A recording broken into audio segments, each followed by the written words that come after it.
Where do we get our morals from? It can't be from the Bible, because almost nobody obeys, certainly not the Old Testament, and most of the New Testament. I mean, death penalty for adultery, there goes half of Congress. I mean, nobody is going to do this, right? So we pick and choose, we cherry pick from the holy books based on something else that's happened that I referenced in my opening statement of there's been this other change that's happened, this secularization of morality. That is, you have to actually have good reasons for why you hold certain moral principles, and you should be able to articulate them.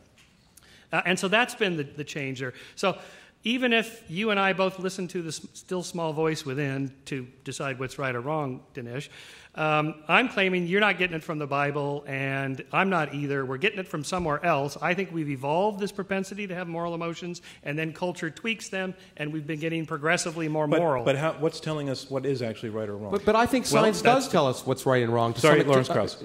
I think science does tell us what's right and wrong in a real way. Really? We have learned, for example, the scientific facts that certain animals can suffer, for example, affects our decision of how we should treat those animals, whether we should eat them or not eat them, or the scientific evidence that certain people of certain colors don't have different intellects, different capabilities, has changed the way we deal with other humans. But at bottom, science has determined the way we behave in the modern world. And science is telling us what's right or wrong?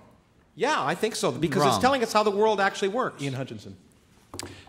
I don't think it's the case that it tells us right or wrong. I think science does often inform us in ways that help us to implement our morals and our ethics more effectively, more fairly, more accurately, and more truly.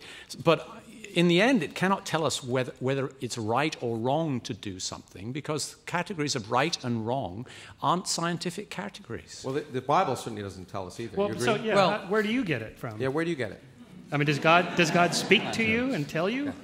I'll answer that. Dinesh, First of all, we don't get, none of us, our morality from the Bible. It's not like I read the Ten Commandments and went, oh, stealing is wrong. Wow, didn't know that before.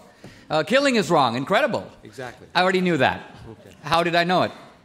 I knew it because of what Adam Smith calls the impartial spectator, the voice of conscience. So it is the contention of religious believers that the voice of conscience has been implanted in us by God.